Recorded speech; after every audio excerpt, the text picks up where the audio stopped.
buriya rimwe na rimwe abantu batinya guhomba famiye, ariko njyewe urugendo rwanjye rwo gukizwa naruhombyemo famiye.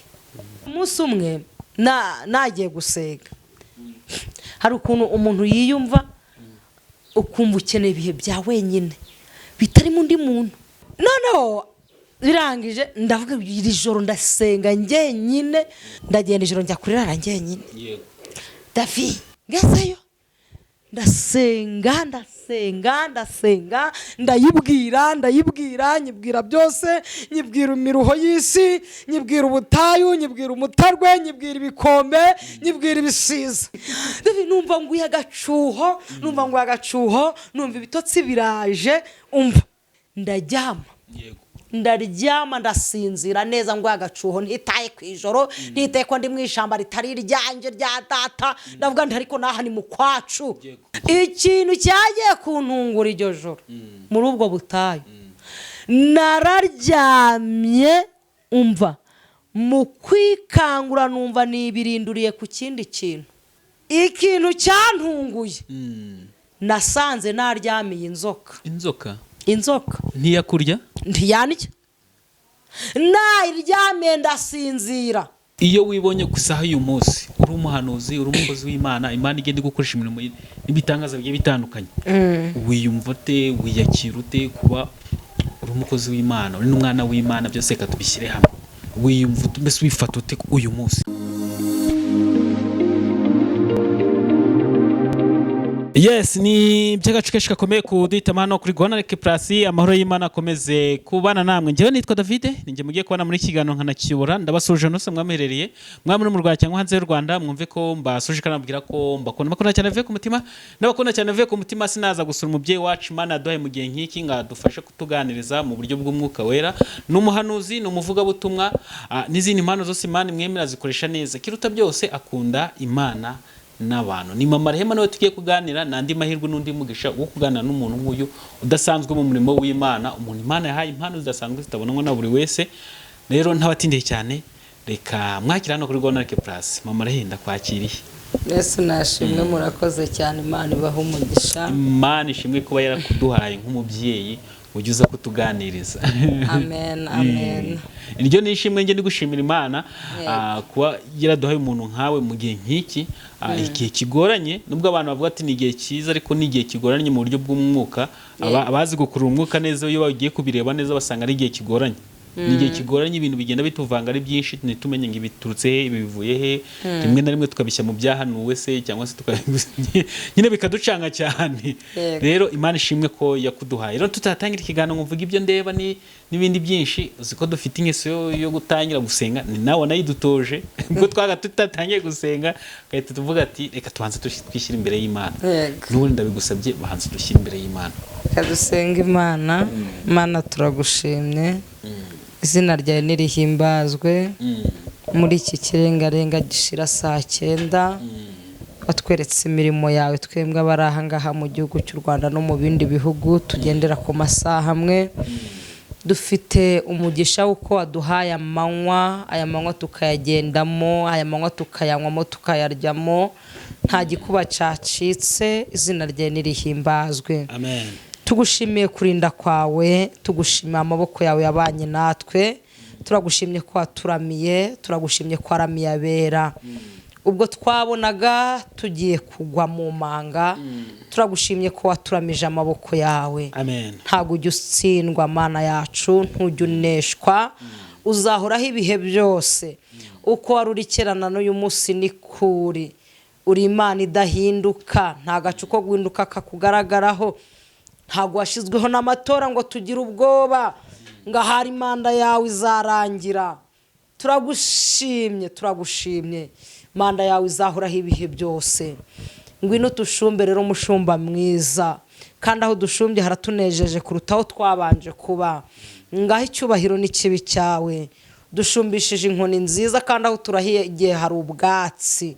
Tugushimiye urwuru dushizemo rw'imbabazi. Namenye neza ko imbabazi ziruta ibitambo, kandi umuntu ukwiringiye ari muri izo mbabazi ngaba no mu mahoro. Kandi umuntu ngo ufite aya mahoro, ngo ayo mahoro ngo niyamuha gukomera. reka data wa twese wo mu ijuru ugumye kudutsindishiriza kandi uyu mwanya tugiyemo kuganira ku ijambo ryawe, reka buri umwe wese ugiye kumvira ijambo rimugirira umumaro, kandi uwari usa n'unaniwe yegurwe n'Imana data, uwari ugiye agaruke mu murongo we, uwitabaza rye ryari rizimye ryongere ryake rimurike. Urakoze Kristo, girira neza. Ijambo ryawe ryatubwiye ngo uwigisha agabane n'abo yigisha, reka hamwe twese tugabanira imbere yawe kandi tukugireho umugisha data wa twese mwiza. Ibi tubisabye tubyinginze mu izina rya Yesu Kristo w'i Nazareti, amen. Hanyuma rero twongeye kuguha ikaze n'akareba hano iwacu. Murakoze cyane. Nawe nubwo waduhaye ikaze n'akareba iwawe, ariko Imana ishimwe ko byose yabyemiye. Yego. Hanyuma mumeze mute mu marehe? Turamoro, turashima Imana, Imana iraturinze. Umurimo w'Imana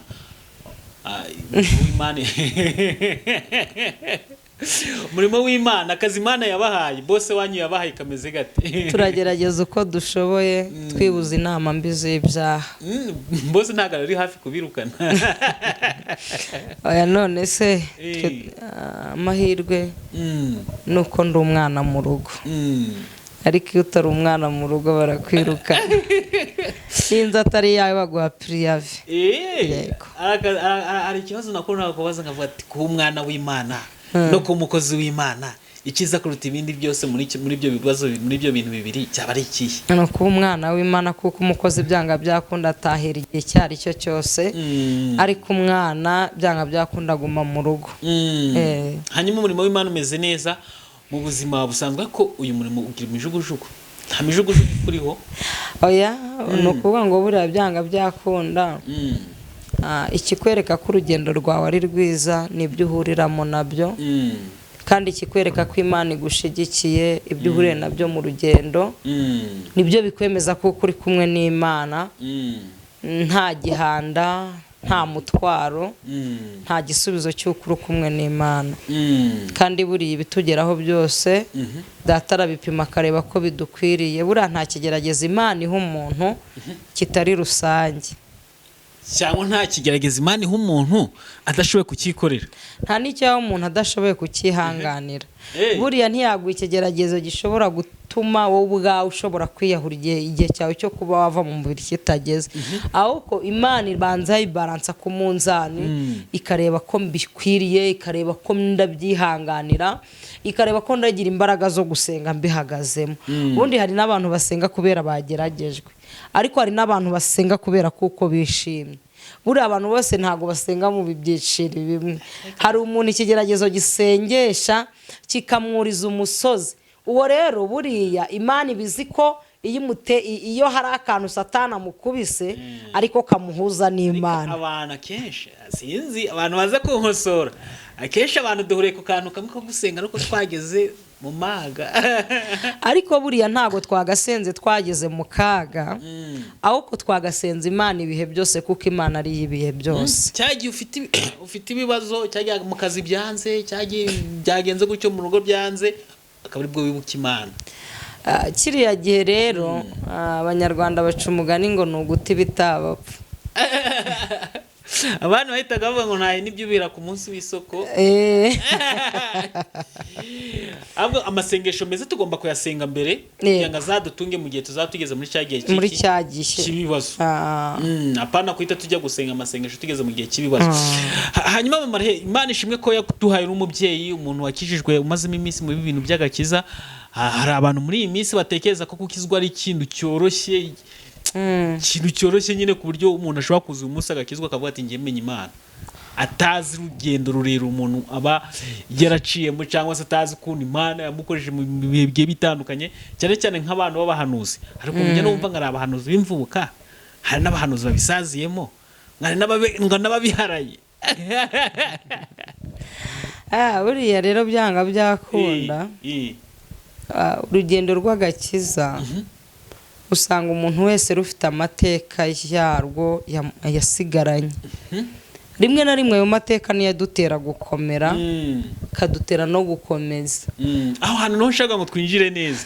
Byibura abantu bamwe badukurikiye baze gukomezwa, bavuga ati nanjye burya byashoboka nubwo ndi guca muri ibi ngibi. Yego. Na buriya byamubayeho, nkuko tugiye gusoma nk'inkuru ya Yobu. nayo ikadufasha ikavuga ati burya umukiranutsi ni gutya agomba kubaho. Ariko ntabwo twaremewe ibibazo abantu bihangana. Mu rugendo rw'umwuka buriya byanga byakunda duhamagarirwa ahantu hatandukanye, tugahamagarirwa mu miryango itandukanye. Hari umuntu ugira umugisha akagira agakiza yonse mu mashereka y'ababyeyi. Icyo kibazo nkunze kukibaza cyane. Noneho hari n'umuntu ugira agakiza ubwe yihigiye. Buriya umwana wagiye kwihigira umuhigo n'umwana wawuhigiwe na se, aba bana ntago ari bamwe. Icyo bikoze bose habayeho gutwita barabyarwa, nicyo kintu gusa bahuriyeho. Ariko hari ubundi buzima badasangiye. Rero mu buzima bw'umwuka no mu buzima bw'umuhamagaro, umuntu wese agira ukuntu ahamagara. Turareba nko kuri Aburahamu, Imana aramubwiye ngo ngwino usige byose, usige imana zo kwaso unkurikire. Kandi ziriya mana ngo niyo muntu wazijyanaga ku isoko abantu bakagura vuba. Uzarebe hari umuntu uhacaguwa. Ubundi buriya caguwa ibamo ibice bitandukanye. Hari ikinini, hari agato, hari akarima gatobore. Karima gatobore iyo wamamaza ubabwira ko ari ako guhumekera, muri agatanga ubuhumekero. Kiriya kinini rero kigure wowe uzagikuriramo, kariya gato kagure wowe uzihatamo ugire mu nda zeru. Urumva kanakweduke nyine kazanakweduka. Nukuvuga ngo rero buriya teruzi w'umuhanga, Aburahamu ngo yari umucuruzi w'umuhanga, ngo azi kuziririmba, azi no kuziririmba.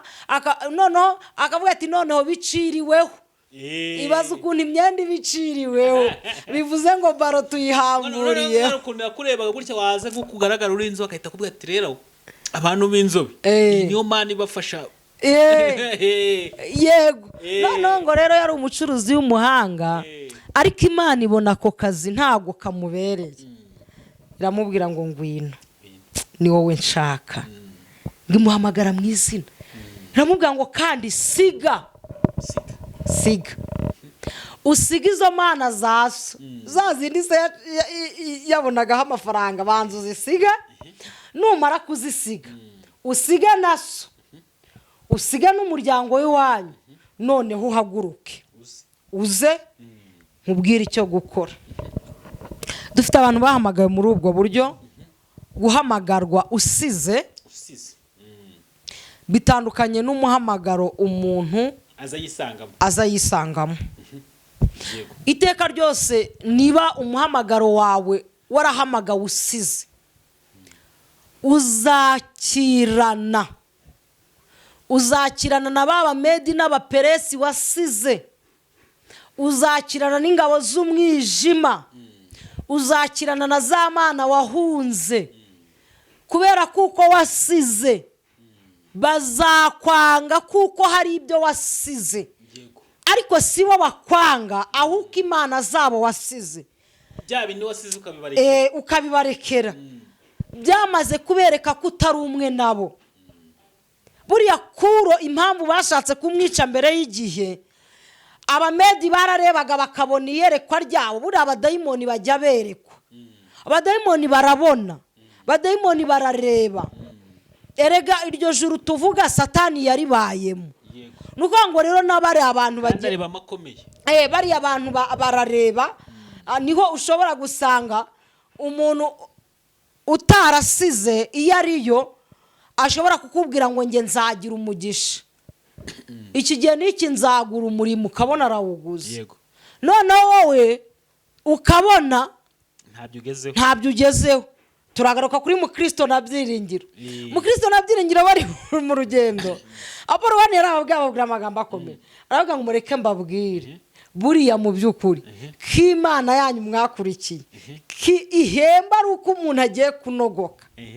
Ariko twembwe uwo dukorera gafite ibihembo bihoraho ese ni isoko umugezi udakama nabonye mpenge buriya nikama n'ikivusi nigeze mbona cyakamye none ko yimereye nkaburera nanga ni nk'ikivu uwanyuwe akaba hari igihe robine zikama kwaza abantu bagiye kunogoka cyagiye inyota ikurembeje mwagize vuba bene mutaranogoka abavandi mugakura iyo mitwaro yose mwikorejwe ngo urugendo muzarugereza ngo nuko mu Kristo nabyiringira baramureba ngo ijambo bose ziramuga ngo nubwo Imana yacu ihemba itinze ariko ihemba neza kandi bifatika ibintu bidasaba igitambo ibintu bidasaba ikindi kintu na kimwe ibyo nibyo Imana yacu igira ute ihemba ngo rero ibyo byiringiro nibyo byabateye gukomeza iki urugendo iyo usize rero nta byiringiro ufite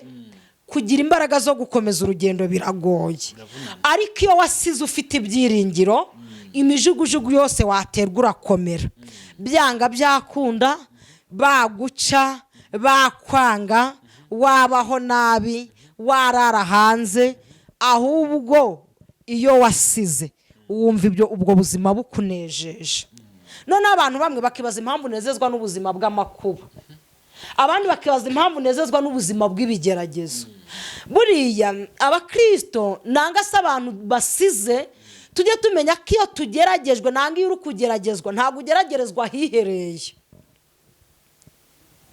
ntabwo ugeragerezwa hihereye iyo uri kuburara uraburara abantu bakabimenya iyo wambaye ubusa wambara ubusa abantu bakabimenya iyo urara mu kiraro uraramo abantu bakabimenya iyo bagiye kukwirukana iwanyu baguhambiriza varize abantu bakabimenya ntabwo bagutorera kuko ntabwo Imana wasize zemererwa kugutorera kuko nawe wazisize utazitoreye wazisize nawe utarebye inyuma nawe ntiwigeze ugira impuhwe ngo urebe inyuma ati ko mbasize mbasigiye rero ni ukuvuga ngo niyo mpamvu iyo umuntu yagize ibyo asiga akubitirwa ku karubanda usonzera ku karubanda uhombera ku karubanda bakwibira ku karubanda inzara ikurira ku karubanda ariko izo ni imbaraga z'umuntu wasize ibyo ni ibigutera gukomera ni n'ibigutera gukomeza urugendo iyo rero utagize ibyo usiga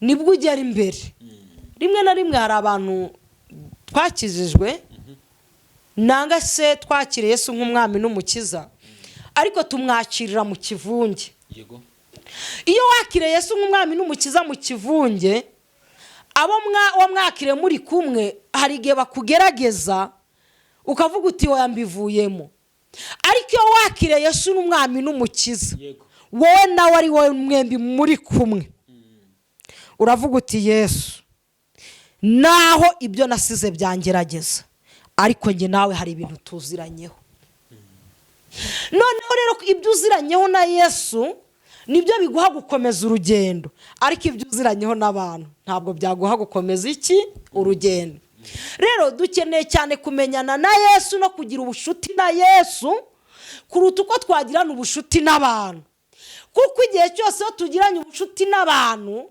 dusigarana ibikomere tugasigarana ya masengesho mabi yo guca imanza no kuvuma kubera kuko twatindanye n'abantu ariko ntitwatindana na Yesu uyu munsi David uzarebe ibibazo abantu baguhamagarira bakurega nanga se baturega n'abantu batindanye na Judith ariko ntibatindana na Yesu kuko iyo baza gutindana na Yesu ntago bari kuregera Judith ariko batindanye na Judith ntibatindana na Yesu birengagiza ko Yesu ndimo ariwe bagomba gutindana nawe ahubwo babitindanira n'igisura cyanjye igihe cyose umuntu azatindana n'isura ya Judith azabona Judith wamukoshereje abone Judith wamuhemukiye abone Judith utamwitabye kuri telefone abone Judith w'umunyagasuzuguro umefiya kubi abari wabona ariko nutindana na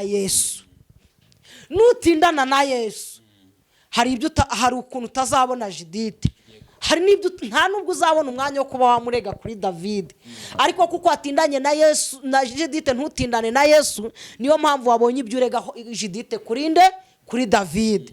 Rero mu rugendo rwacu rwa buri munsi, aho ngaho niho nshaka kumva cyane ukuntu wakoze urugendo tukaba tubona mu marehemu uyu munsi.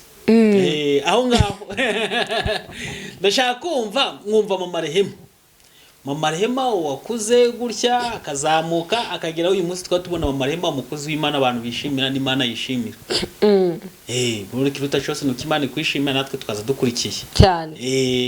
Tukavuga ati mu marehema uyu munsi tubona Imana yishimira natwe tukaza dukurikiye. Yego. Urugendo rwe mu gakiza cyane cyane byamuvunye si byamushimishije nibihe. David, urugendo rw'agakiza njye mbwira abantu ngo gukurikira Yesu ntago byoroshe, bisaba kwiyanga no kwiyemeza.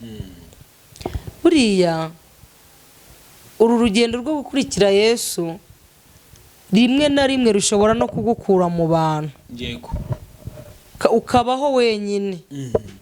Ni ukuvuga ngo buriya Yesu iyo aguhamagaye abanza yakuraho ibyo wishingikirije. Iyo ufite rimwe na rimwe iyo dufite ibintu twishingikirije by'iwacu yo mu mubiri, Yesu arabanza akabihanagura. Noneho muri kwa kubihanagura usigarana intambara. Yego. Usigarana intambara. Buriya ikintu cyitwa kwakira agakiza, njye ntago agakiza mfite arakonotse mu mashereka. Njye agakiza mfite narakihigiye. Uragashabitse. Narakihigiye pe, ngize umugisha mbona Yesu abaye umuhuza mwiza, amuje na data. Data nyemera nk'umwana we. Njye ntago nakonse mu mashereka. Rero kubera ko ntakonse mu mashereka, ni urugendo rurerure. Ni urugendo rurerure rutabaye rwiza. Reka tuvuge ahantu byagiye bikara cyane. Ni rurerure kuko ku myaka ufite n'igihe wakirijwe ni rurerure pe. Reka tuvuge ahantu byagiye bikomeye cyane. Ni kuvuga ngo muri inzira y'agakiza rimwe na rimwe hari abantu benshi iyo bagiye gukizwa, hari igihe baba bazi ngo aho bagiye barabona aho abantu babitaho. Ariko ndashaka kubwira umuntu we wagiye mu rusengero uzi ngo nimuzabona abantu bagukunda. Urumva iyo umuntu yakiriye agakiza muri famiye katarimo, intambara ya mbere agira niyo kwangwa. Barakwanga, barakubyaruka, bakaguca kuko wakira ibintu binyuranye n'ibyabo. Hari ibyo wasize.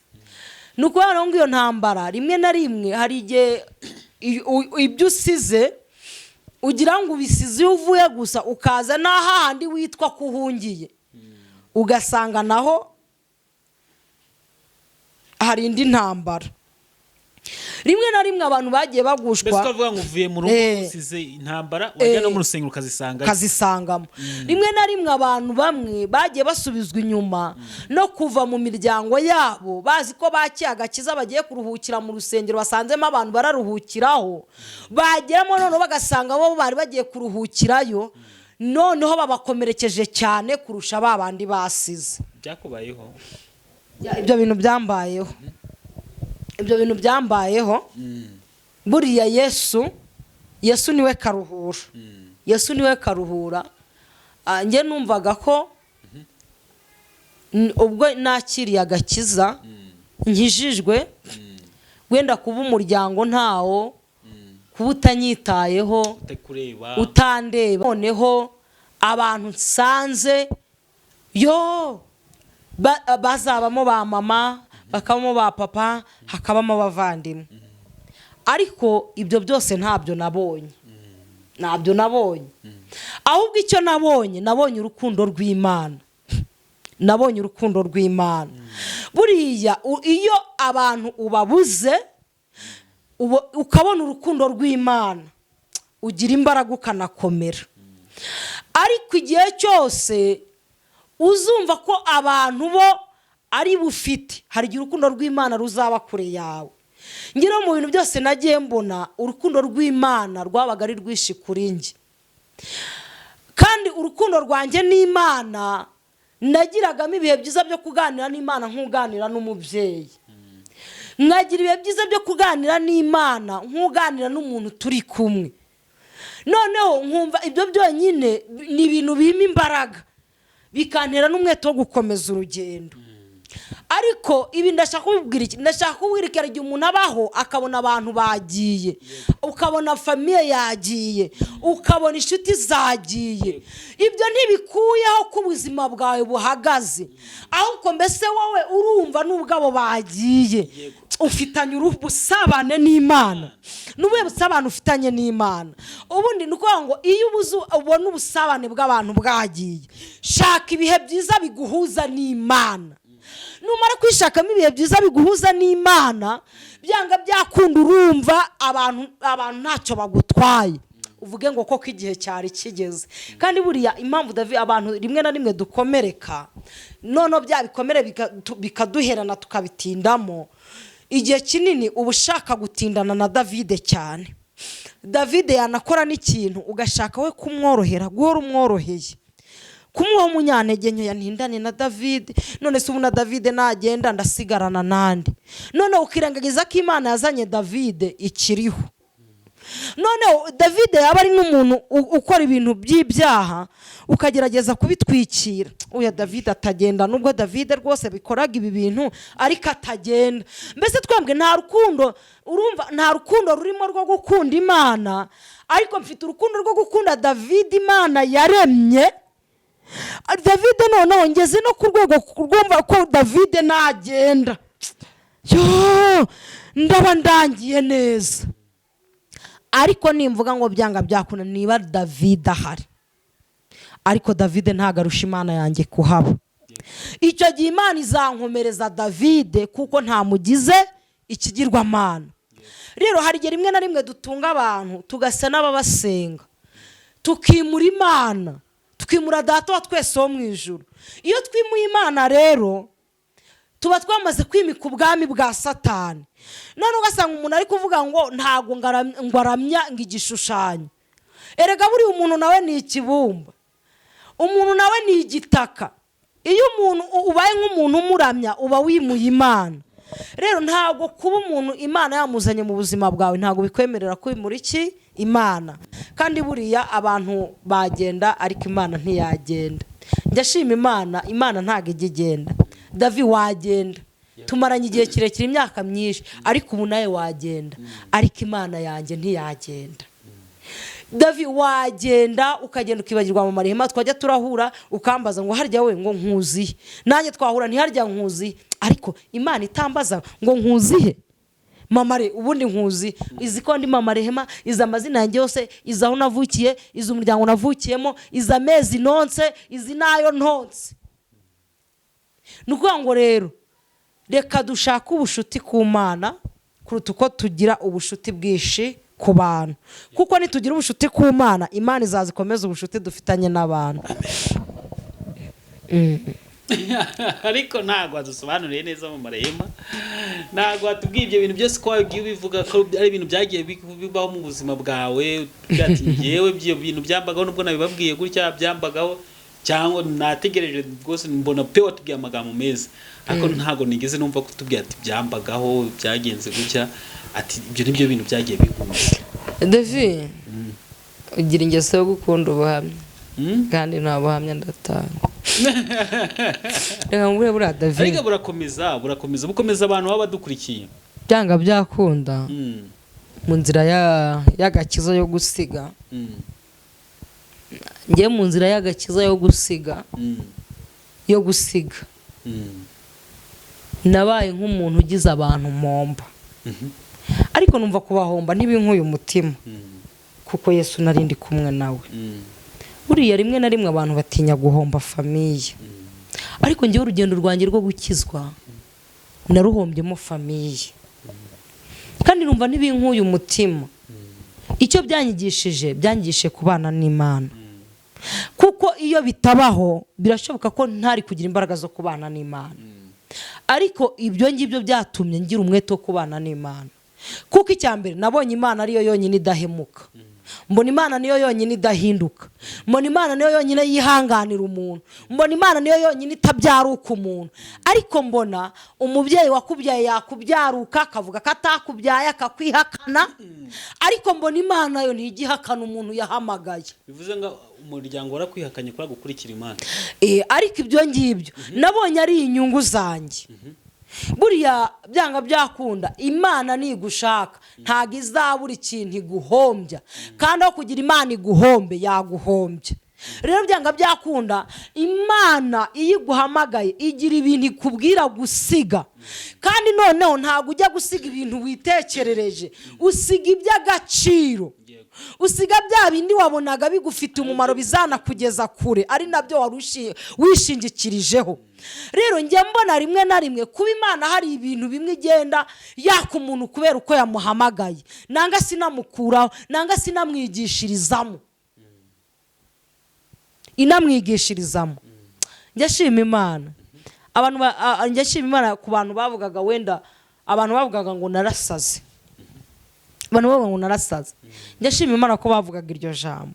Reka ngwe David, narasaze sinatoragura amashashi, ndasara ntoragura Yesu. Urumva se ntarasaze ibisazi byiza? Ngewe narasenze hahandi abantu babonaga narasaze, ariko ese koko nari umusazi. Ariko mama buriya hari igihe abantu banavuga nawe wanakwireba ukareba ukavuga ati koko sinasaze. Ni ikihe kintu cyaje gukomezaga nyine mama ikivuga ni ukuri. Hari igihe abantu baza bavuga amajwi ari menshi, kandi nawe wakwitegeza ukavuga ati koko nanjye ibyo ndimo nibyora, ukaba wakwibura icyizere. Ariko byiba hari ikindi kintu cyagukomezaga, hari ikindi kintu cyagukomezaga gatuma uvuga ati aya uko biri kose nubwo bivuga ari benshi, ariko ngewe iki kiri kunkomeza kikavuga kikanyaga ko ntasaze. Burasa ureba David, igihe cyose hari ibintu bituvunira ubwende. Buriya abarokora ikintu tuzira kwisobanura. Ubundi iyo wisobanuye imbere y'ibigukiranye urasobanura. Nuvuga ngo byanga byakunda nibavuga ngo uri umusazi, uvuga uti narasaza ariko natoraguye Yesu. Ariko hari ikintu cyo kigukomeza ukavuga ati nyama ni mu nzira nziza. Wowe ubona kuri mu nzira nziza, ukibaza se ni gute niba umwana tungana arangije kwiga amashuri 3 yisumbuye, ngewe nkaba ntarayasoza. Ukibaza se niba umuntu twavukiye rimwe ageze aha n'aha mu bucuruzi, nibo twavukiye rimwe ageze aha n'aha, noneho ugasanga ibyo bintu byose nta na kimwe wagezeho, nta na kimwe ufite, kandi ubuzima bwo kugusova ntago ari uko bwari bugize ute bubuze. Wowe ugasanga warasenze gusa, ugasanga nicyo kintu uri gucyura, nicyo kintu uri kugira ute uri gucyura. Noneho umuntu yavuga atari ku bundi ntiwasaze. Ihangane nubwo utasaze ngo utoragura amashashi ugatoragura Yesu, wikwirirwa umuha impamvu ngo umubwire ngo ngiye ngo ndumva ntarasaze ngo ni Imana yamamagaye. Oya, icecekere, kuko nubundi ibyawe nibiza umusaruro w'ibyo wagiye muzaboneka, ariko igihe umusaruro utaraboneka wikwisobanura. None tugira ikibazo abarokore, umuntu arakubwiye ngo wambaye nabi, kandi koko nawe urabizi wambaye nabi. Wimubwira impamvu wambaye nabi, ikomereze, kuko n'ubundi rwose wambaye nabi, wijya kwisobanura. Umuntu arakubwiye ati wabuze ubwenge, kandi koko nawe dushize mu nyurabwenge mu bitekerezo by'umubiri, wirebye wasanga nawe wari uzi gushaka akazi nk'abandi, wasanga noneho arakubwira ati koko ubu buntu utarabuze ubwenge, aho wahereye wikwirirwa umusobanurira icyabiteye, kuko icyabiteye ni uruhare rwawe n'Imana. Babarira tugiye gusoza ikiganiro vuba, tukugira mu masoza ko dusigaje ijambo ry'Imana n'uturi tuntu dukeya. Iyo umuntu yazaga kureba, yego akakubwira ubu ubona utarasaze, ibyo uri murabizi, uri gusenga, watekerezaga iki? Uzi ikintu uzi ikintu cyankomezaga cyashoboraga no kundinda kuba nagira ikintu ngusubiza nabaga navuganye n'Imana icyo kikankomeza nabaga navuganye n'Imana icyo kikankomeza kuvugana n'Imana gusa cyane icyo kikankomeza nkamenya ko Imana inyishimiye kandi nkamenya kuko n'imbere ari heza ku buryo nawe nta munsi n'umwe yigeze kwiroka avuga ati koko wasanga narasaze ibyo abantu bavuga ari ukuri. Nawe nyine iyo ugiye iwabo w'umubiri David, iyo ugiye iwabo w'umubiri, iyo ugiye iwabo w'umubiri buriya ndagwa nk'urugero, ubu nk'uyu munsi utarashaka niho wabyumva cyane iwabo w'umubiri uburyo wasubirayo. Wagerayo wagira hariya muri karitsiye wasanga abana mwe mwiganye ku ishuri mwakiranye agapira karera gaki bafite intambwe bagezeho umwe yarubatse undi afite abana 3 undi afite 2 aho ngaho niwo watanya kuvuga utari uziko ko nasaze none uyu ntitwiganye mbwira nawe ko ibyo bintu nawe wabyitekereje mbwira ubu ntitwiganye uyu nibyo n'uyu kwa ntuza kumbi nawageza iwabo w'umubiri iyo usubiyeyo David iyo usubiyeyo nazagira umuntu kubesha buriya byanga byakunda tuba muri uyu mwuka ariko buriya njyambwira abantu dusenga ngo tujye tugerageza tunagaruka iwabo w'umubiri buri iwabo w'umubiri iyo uhitegereje naho hari imbaraga hagutera zo zigutera guhaguruka urumva iwabo w'umubiri iyo uhitegereje hakwibutsa kuko byanga byakunda hari ibintu ba warakoze utakoze none rero turi habo w'umubiri niho nawe ugera ukavuga utari koko ubu sinawutaye ubu ntago nawutaye David umunsi umwe niyeze kuba icyo wakoze mbona ndavuga ariko sika abantu basenga turabiyahuze turanabiyahuze biti ubundi tunywa ibiki icyo kintu nigeze rimwe kukibaza nakibaje byagenze bite nakibaje umunsi umwe nagiye gusenga hari ukuntu umuntu yiyumva ukumva ukeneye ibihe bya wenyine bitari mu ndi muntu bya wenyine bitari mu ndi muntu n'umwe ukavuga uti burero mana ndaje akenshi uzasanga umuntu mu butayu ari wenyine nko ku giti ukabona ari kwivugisha wowe ukagira ngo ni imirongo yo mu mutwe myinshi raka ni ibintu byinshi ari kubwira Imana. Abantu bajya mu butayu ndabasuhuje ariko mama wigeze ugera mu butayu noneho birangije ndavuga iri joro ndasenga njyenyine buriya hari iminsi ijoro ryabaga ryiza mu gusenga itandukanye n'iyi minsi buriya David nko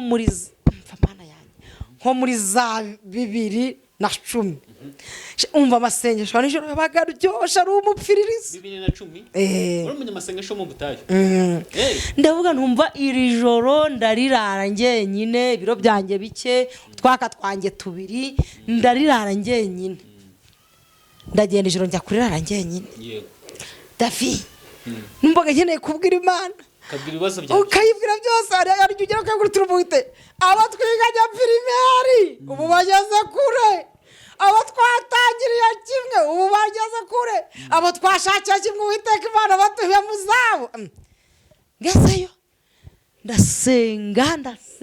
ndasenga ndayibwira nyibwira byose nyibwira imiruho y'isi nyibwira ubutayu nyibwira umutarwe nyibwira ibikombe nyibwira ibisiza maze kuyibibwira hari igihe usenga ukumva uguye agacuho numva nguye agacuho pe yego uri mu butayu numva nguye agacuho kandi ari nijoro abantu bose bajya gusenga mu butayu David nawe hari igihe wagezeho ukagwa agacuho turabizi David numva nguye agacuho numva ibitotsi biraje umva David buriya mu bintu nabonye umuntu uri mu butayu napfiramo muzamureke uzaba ari umunsi we wageze umuntu uri mu butayu inzoka nimuramo nanga imbwa ikamurira umva muzabyihorere bizaba ari uko byapanzwe ndaryama ndasinzira neza ngo agacuho ntitaye ku ijoro ntitaye ko ndi mu ishamba ritari iryanjye rya data ndavuga nti ariko naha ni mu kwacu Imana yarapatanye. Ndaryama umva ndasinzira. Uzi ikintu cyagiye kuntungura David? Yego.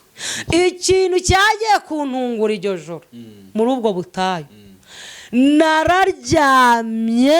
umva mu kwikangura numva nibirinduriye ku kindi kintu. Nkumva ikintu kiraha. Nakunda ndavuga wow. None hari imigozi bitaga imiziga mfizi. Abantu bakuru baze kuyumva twe ntago tuyizi. Ndavuga ni buriya kirashoboka ko hari icyo naryamyeho abashumbura bizi bagira urugomo bagendaga babipfundika mu bibara. Ndavuga nti buriya nicyo naryamyeho nanga se ni ikindi cyatsi. Ikintu cyantunguye. Nasanze naryamiye inzoka. Ntiyakurya? Ntiyanjya. Naryamye ndasinzira. Imana yimberaho ibitotsi ndasinzira. Ku nzoka. Ntiyagenda. Igumaho ngaho. Ntumbaze ibitotsi byavuye. Niba naravuze ati uyu nayibona arirukira ijoro kandi ntaharabona aho kuja. Yego. Mane babwita huko reka muhe ibitotsi. Ararane n'uyu murinzi. Inzoka? None nanayibona. Buraca za nkuru zose yarari kunyibwirisha abone ko ndi Imana ishoboye byose. Bya bintu byose watakiraga Imana. Bya bintu byose navuze nyimara kubona ko inzoka itandiye naravuze ntumva wite. Rwose ibi bintu umva ibyari binzanye hano byose. Ikimenyetso kinyeretse kuko unkunda unanzi nuko nararanye n'inyamaswa ntindye. Inzoka. Icyo kintu cyatumye uwo munsi niriwe mbitekerezaho, mfata umunsi wa kabiri mbitekerezaho, nese nihigiye cyo gusenga. Ntekereza uburyo Imana ituzanya umuntu n'igisimba kiryana. Abantu batinya, nta muntu udatinya inzoka. Njye ariko sinari nayibonye.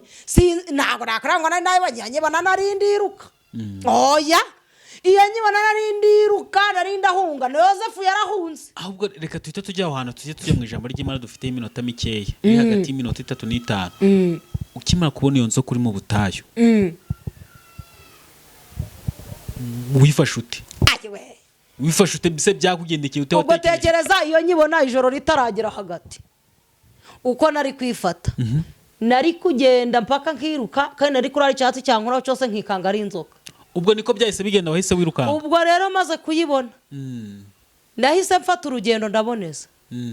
Ndataha. Nta kintu cyagisigaye. Urumva? Nago nose nari guturana nayo. Niba Imana yari yayindindiye hiryo joro ntinge. Nabwirwa n'iki niba yaragize ngo ndi ikibuye. Hanyuma ibintu wasengeraga? Ibintu nasengeraga? Uzi nasengeraga David? Inkuru zose nibaraguje iryo joro. Zose zarasubijwe. Zose. Icyo nzi cyo nagiye nizeye. Ndavuga ntuwite ngiye iriya nzoka itariye. Urumva umuntu ari kumwe n'abandi akagira ikibazo cyo kurumwa n'ikintu batabara vuba, ariko nge nari ndi ngenyine. Ngiye iriya nzoka itariye. Ngira Imana ngo Mana nizeye ko ibintu byose nakubwiye ndi umukandida wabyo kuba byo byonyine ndi guhumeka. Uhita ubyizera. Rero iki Imana yagukirijemo n'iki Imana yakurokoye wongera usubiza amaso inyuma ubwo ugihumeka ukaba ufite aya maguru. Birashoboka ko wowe ushobora kuba wararaye ahantu hatari inzoka ariko ukarara mu rupfu. Birashoboka ko wowe ushobora kuba utararaye ahantu hatari inzoka ariko ukarokoka mu bantu 10 impanuka ikabukarokokamo. Ongera uhagarare ubwire Satani uri kukugerageza, umubwire ngo Satani muri icyo gitondo nabyo kari confidence ziteye ubwoba. Naragendaga nkagenda nkumva ndi nko mu kirere nkagenda ndi kwivugisha. Nini kuba Satani umenye kuko namenye ko Imana ifite umugambo ukomeye. Nawe tekereza ibindi Imana yagukuyemo byari ibyo kukwica. Nanguka bikindi kintu.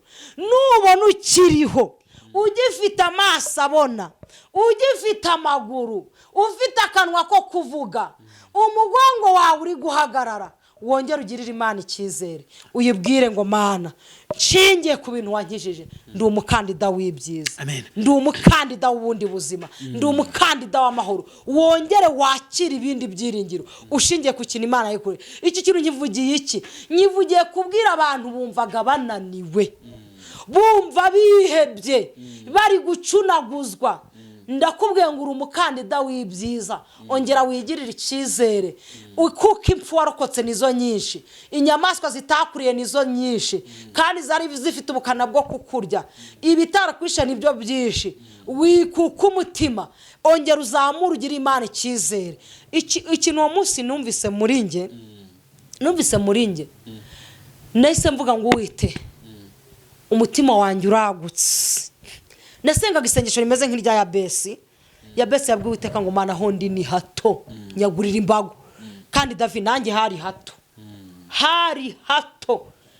hato ubuzima bw'umuntu ubuzima bwawe bwose buba mu masengesho ubuzima bwawe buba ku musozi ubuzima bwawe buba kuryama mu rusengero ubuzima bwawe bubaho uko utavuga ngo ngewe ndateka nge izi saha ubuzima bwawe nta burenganzira bufite bwo gufata ikindi kintu urumva nari ndi gusenga nka Yabesi ariko muri icyo gihe nagira Imana ikize ndarebwe ngo Uwiteka Imana wowe utatumye iriya nzoka kuko munsi David nagiye gusenga numva nihaze ndikubwira Imana ngo Mana ikiruta ikindi muri isi niki namenye neza ko ikintu kiruta ikindi ari ubugingo aho kugira isi n'ibigeragezo n'amakuba no kubaho uku ndi ntabwa nta hepfo nta ruguru ntawe ndirira ku bitugu ntawe umuzi bwira Imana ngo Mana ikiruta ikindi si ubugingo muri ibyo byose ikiruta ikindi kuko ari ubugingo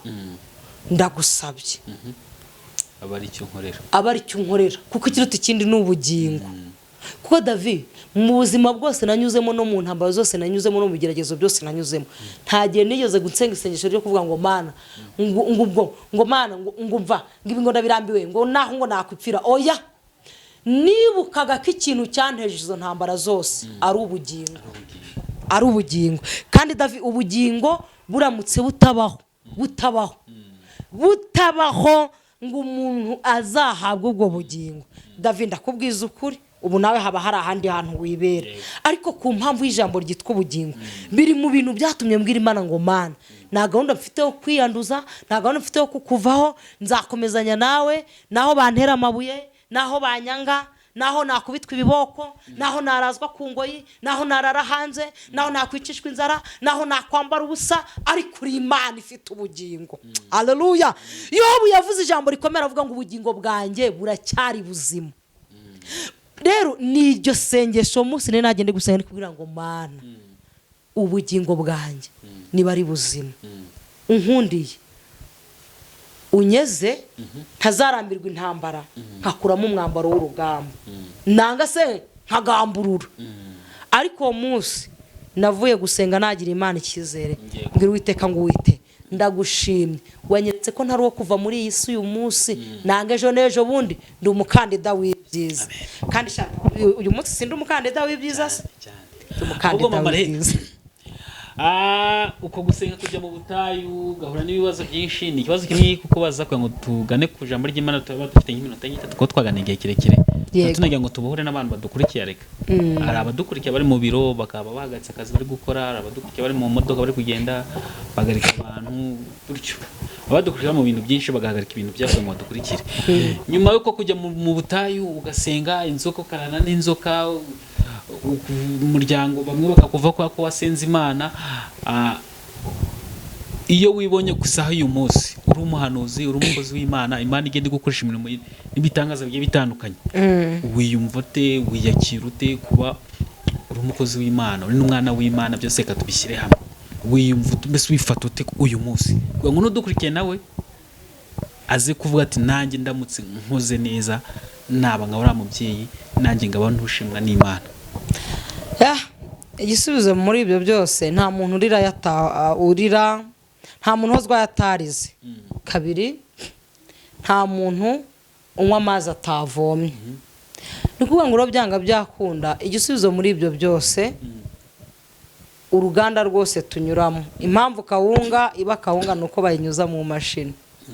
Ibyo tunyuramo byose ni uruganda rwo kugira tuvemo ifu nziza. Rero ishimwe ry'iryo byose nuko uyu munsi ndifu nziza. Ubwo rero ikizima kuba waranyuze mu mashini ntacyo bitwaye, ahubwo wavuye muri iki? Wavuye muri ifu nziza, wavuye muri igiheri. Hanyuma rero reka tujye mu ijambo ry'Imana. Karibu mu marehema, dusigaje iminota nk'itatu gusa ngo twihora abantu. Sinzi ko nurubuze ko managinga, ariko bitewe n'igiye kumva za 2010 no munsi yaho ngaho nibyo byose kugeza ubu ngubu urumva se ko managinga neza. Ni karibu mu ijambo ry'Imana. Kadukomeze tuganire ku ijambo ry'Imana, umutsima utera imbaraga. Amen.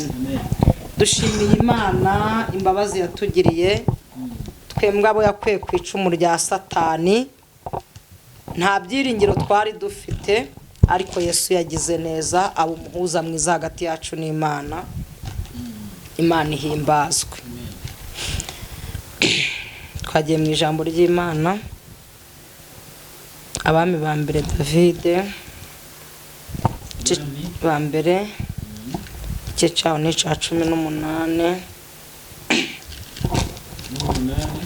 Yego, turasoma umurongo wa 36.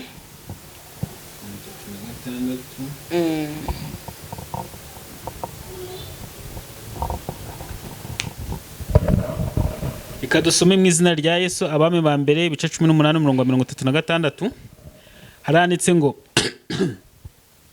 haranditse ngo nuko agejeje igihe cyo gutamba igitambo. Yego, cyane mugoroba.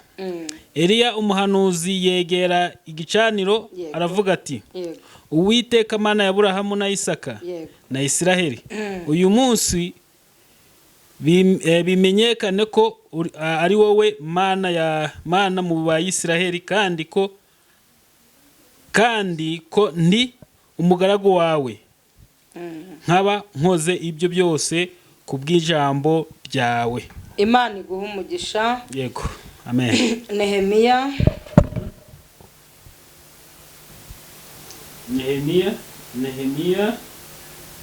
igice cya 6. Murongo wa 9. Murongo wa 9.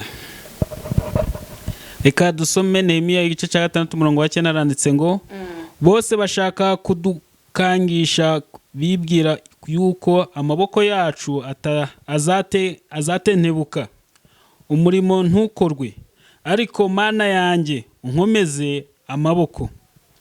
Subiramo iryo jambo. Bose bashaka reka dutangire. Bose bashaka kudukangisha, bibwira ko amaboko yacu azatentebuka, umurimo ntukorwe, ariko Mana yanjye unkomeze amaboko. Mana ishimwe. Haleluya. Tuganiye ku ijambo ry'Imana. Urakoze. Imana iguha umugisha. Uyu ni Eliya. Eliya ngo arari imbere y'abahanuzi ba Bayali. Amena. Ari imbere yabo ba Sanibalati na ba Tobiya, ngo bari barahagurutse na ba Gashemu, ngo bahagurukira kurwanya umurimo w'Imana. Ngo ariko ngo birangije, ngo Eliya yegera igicaniro kuri 36. Ngo nuko ngo ku kirengarenga. Haleluya. Ngo ku kirengarenga ngo yegera igicaniro, ngo arangije ngo arahamagara ati, Mana ya Aburahamu, Mana ya Isaka. Ngo arayivuga mu mazina, aravuga ati, Imana twakurikiye, Imana twizeye, Imana twiringiye, Imana idatsindwa. Aravuga ngo uyu munsi bimenyekane. Haleluya. Uyu munsi bimenyekane kuko ari wowe Mana. Yesu ashimwe. Ngo abahanuzi ba Bayali ngo bari baramaze kwihereza Abisirayeli, ngo bari baramaze kumva ko ari bo banyembaraga. Ngo ariko ngo ku kirengarenga Imana ihagurutse umuhanuzi, iramubwira ngo iki ni igihe cyo gutamba igitambo. Aho bamwe bananiriwe bari kumva ko birangiye, ngo Imana iramuhagurutsa. Haleluya. Mwibuke ko Imana yamuhagurukije yari amaze igihe mu ntambara ya Ahabu. kuba umaze igihe mu ntambara ya Ahabu ntibivuze ko Imana itagukoresha n'ibindi. Uyu mugabo yari amaze igihe mu ntambara ya Ahabu, Imana imuhagurukiriza no kujya gucana igicaniro, ngo nuko ahageze ngo yegera igicaniro. Haleluya! Uyu munsi egera igicaniro cyawe, egera igicaniro cyawe. Umaze igihe mu ntambara ya Ahabu, umaze igihe mu ntambara ya Ahabu wumva gunaniwe, ariko Uwiteka Imana aguhagurukirije gucana igicaniro. Haleluya! Aravuga ngo Mana ya Aburahamu, Mana ya Isaka, uyu munsi bugaragare, bimenyekane ko ari wowe Mana. Uyu munsi uhamagara Imana yawe, uvuga ngo Mana yanjye, uvuga ngo Mana nizeye, uvuga ngo Mana ya Odete, uvuga ngo ndi Imana ya Davide, uvuga ngo ni Imana ya Judite. Ivuge ko ari Imana yawe, uvuge ngo bimenyekane, bimenyekane, hagira ibintu bimenyekana, Imana yawe yerekane. Haleluya! Uyu mugabo Nehemiya yari umuhanuzi, ariko birangije ngo bari mu gihe kibi. Ngicyo gihe umurimo w'Imana wari waradeheshejwe. Yesu ashimwe. Ngo waradeheshejwe n'ubugambanyi n'ibikangisho. Umva wowe ufite ubwoba, wowe wari ucishijwe intege n'ibikangisho. Ngo ariko uyu mugabo Nehemiya aravuga ati bose bashatse kudukangisha ibikangisho no kudutera ubwoba, bashaka ngo tureke umurimo w'Imana, bazigwa amaboko yacu aratenteburika, ahubwo bakigambirira kudutera ubwoba, niho batumye tugira ishaka n'umwete. Haleluya! Ngo kuko icyo gihe umurimo w'Imana wari waradeheshejwe kubera ibikangisho ngo n'iterabwoba. Ayiwe Mana we, turi mu bihe umurimo w'Imana wadeheshejwe we kubera ibikangisho n'iterabwoba, ariko ntago ari cyo gihe cyo kwicara, ahubwo ni cyo gihe cyo gukora. Uri mu gihe cy'iterabwoba, uri mu gihe cyo kudeheshwa, ariko hagurutswa n'Imana. Ngo nuko Nehemiya aravuga ngo ibi ntibikwiye. Haleluya! Nehemiya aravuga ati ibi ntibikwiye ko umurimo w'Imana udeheshwa ku mpamvu y'iterabwoba ryabo n'ibikangisho byabo. Nzi ko Imana yacu igifite amaboko yo kwirwanirira nk'Imana, nzi ko Imana yacu idatsindwa. Nehemiya aravuga ati no, ntibishoboka ko umurimo uhagarara. Aravuga ngo umurimo urakomeje. Haleluya! Umurimo urakomeje, umurimo urakomeje. Nubwo iterabwoba ryakudehesheje, nubwo ibikangisho byakudehesheje, nubwo ibyahuye nabyo byatumye umurimo uhagarara, ariko Uwiteka Imana avuganye nawe ngo iyongeremo imbaraga, kuko umurimo ugize ute? Urakomeje. Haleluya! Kandi ntago turabo gutsindwa ngo umurimo ugarukira aha. Iterabwoba ngo ritume tudakorera Imana, iterabwoba ngo ritume tudakorera umurimo. Imana irakubwiye ngo haguruka, ayahaye imbaraga. Amen. Dushima Imana iduhaye imbaraga. Twari turi mu bihe bigoye, twari turi mu gihe cy'ikinyurane. Hari igihe umuntu ahinga, agahinga ibigori, kandi igihe ashizemo amasaka ahantu bakibihinga ibyo bintu, yageramo agasanga amasaka amwe yarazamutse andi ntiyazamuka, agasanga ibigori bimwe nuko bimeze, ugasanga ari gutema hari ayasigamo, kandi yarabibiye umunsi umwe. Ni ibihe by'ikinyurane, ariko uhereye umwanya Uwiteka arakubwiye ngo ongera ucane igicaniro, ongera ucane igicaniro, kandi ntudeheshwe n'abadayimoni, ntuterwe intege nkeya n'iterabwoba, kuko Uwiteka Imana akomeje amaboko yawe, kandi intwaro ufite mu kuboko ntago iri kubitasi, kuko Uwiteka Imana akongereye imbaraga. Imana itugirire neza. Numvaga ari ijambo ry'Imana twaganira. Imana ibaha umugisha. Hanyuma rero Mama Rehema, urakoze kubwo kutuganiriza. Nukuri waduhaye akanya kanini, twaganira bihagije ku bantu bakurikiye. Twagiye dukuramo amasomo menshi uko umuntu agomba kwitwa muri iyi minsi mu Kristo, Yego. N'ibyamukomeza. Yego. Kandi none tugeze kuri ijambo ry'Imana tubwiye, naryo riratwubatse. Tugeze mu kanya keza abantu basigaye bakunda cyane. Rimwe na rimwe njya ngira ubwo ko bazagakunda kurusha ijambo ry'Imana, ariko nyaboneka akanya ntimuzagakunde kurusha ijambo ry'Imana. Nakanya ko gufata nimero y'umukozi w'Imana. Niba utarakora subscribe, ukora subscribe, ukore na share kugira ngo tukomeze twe umuryango mugari. Mama Re, tugiye gutanga nimero, ariko nsigaye mfite ubwoba ko no kanya ko bazagakunda kurusha ijambo ry'Imana. Basanga abantu batarutse bakagenda bagafata nimero y'umukozi w'Imana. Yego. Oya bajye bakunda ijambo ry'Imana kuko ijambo ni umutsima utera imbaraga. Hanyuma rero katubwiye Marehema tubwiye nimero yiwe ngenda ishakisha muri telefone kuyigira bise bintinza bitewe no gushaka nimero nyinshi.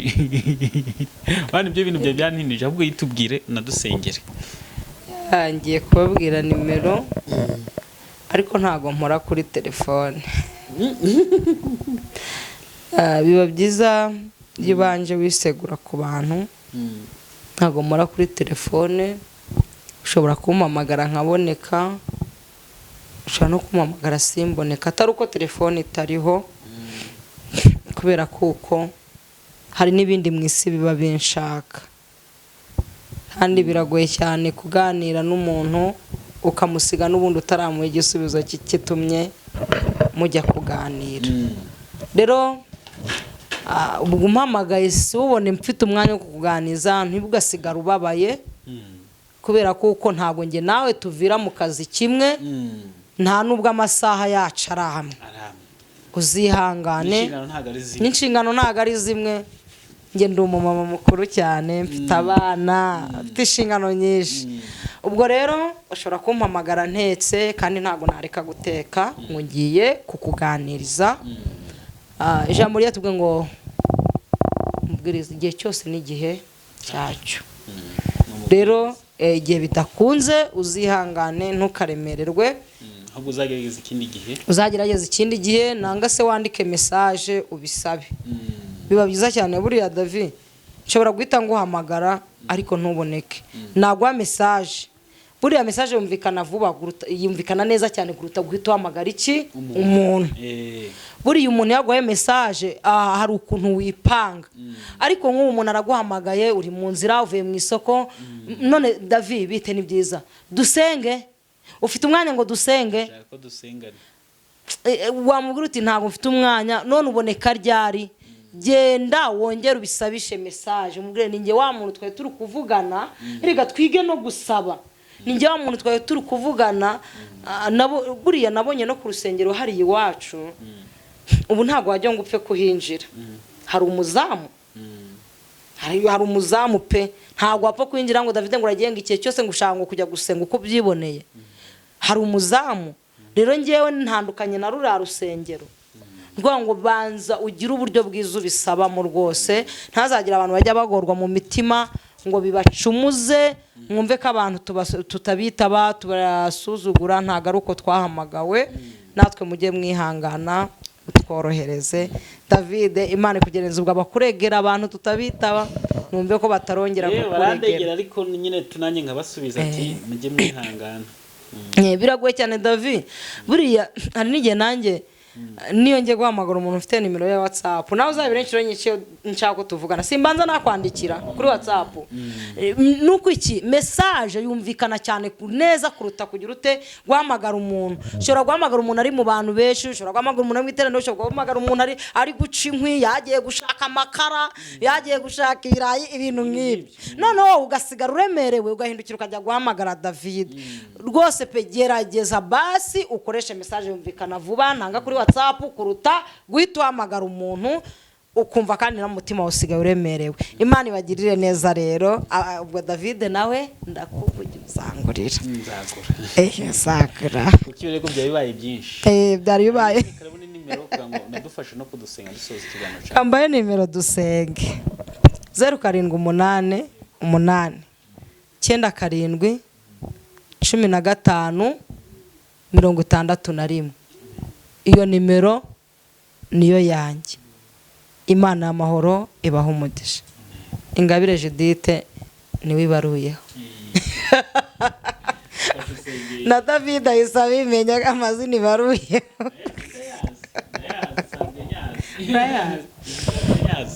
Tugiye gusenga Imana rero.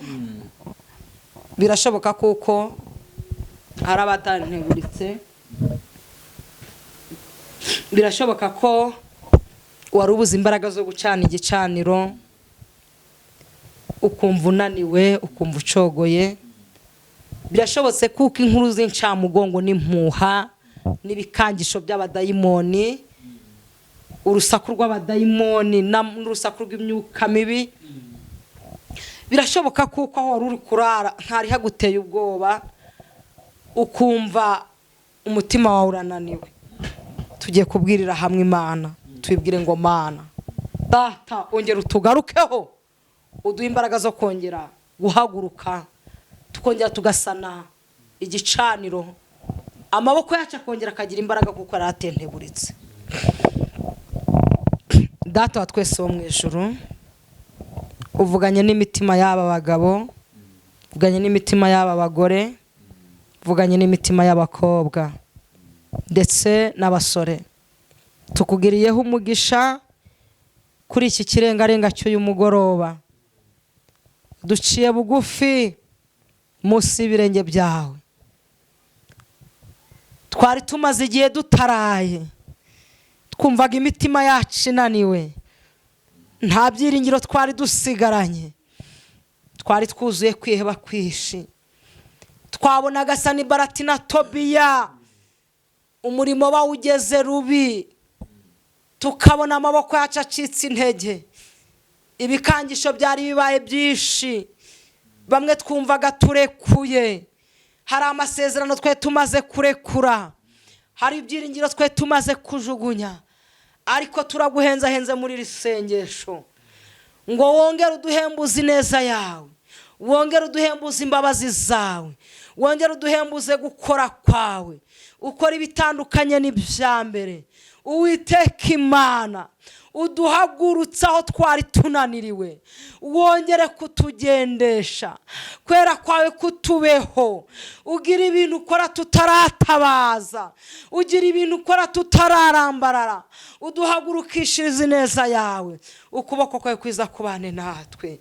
Wongere usana ibicaniro byacu, sana ibicaniro by'ingo, sana ibicaniro by'ingo, zana ibicaniro by'ingo, zana ibicaniro by'amakwari gupfa, sana ibicaniro by'ababuze urubyaro, sana ibicaniro by'imibiri ishenjaguritse, sana ibicaniro by'abantu babuze ibitotsi barara badasinziye, sana ibicaniro by'abantu babuze akazi, sana ibicaniro by'abantu barwaye indwara zaburi ibisubizo, abantu banyujije mu masikaneri ariko bakabura ibisubizo by'indwara bafite. Ongera usana ibicaniro kuko uri Data wa twese mwiza. Ngaho girira neza ishengero ryawe kandi ugumye uzigama abantu bawe, ugumye ugirire neza ubwoko bwawe, ubumbabumbe kuko uri umubumbyi mwiza. Matabaza yacu ahore yaka kandi ugumye uduhana umugisha na bene Data bose, uduhe kumva ndetse no kumvira, tuba ubusho bwawe ibihe byose, kandi utubone nk'abana bo mu rugo, ntutubone nk'ibirarashamba.